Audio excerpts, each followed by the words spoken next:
Hi everybody, another update from the Microsoft 365 Message Center. My name is Mark Stokes, as you probably know by now, and this is Message Center 239.999.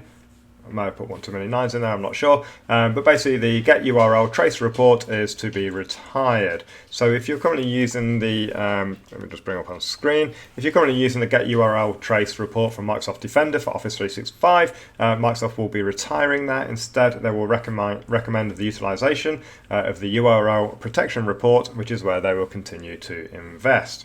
So if you're not using that report already, forget it, ignore it, doesn't matter. But if you are currently using that report, then it might be time to start moving over to the URL protection report. I'll put a link to that in the description below. This will be happening early March, so this should be happening any time now by the time this video gets up to YouTube.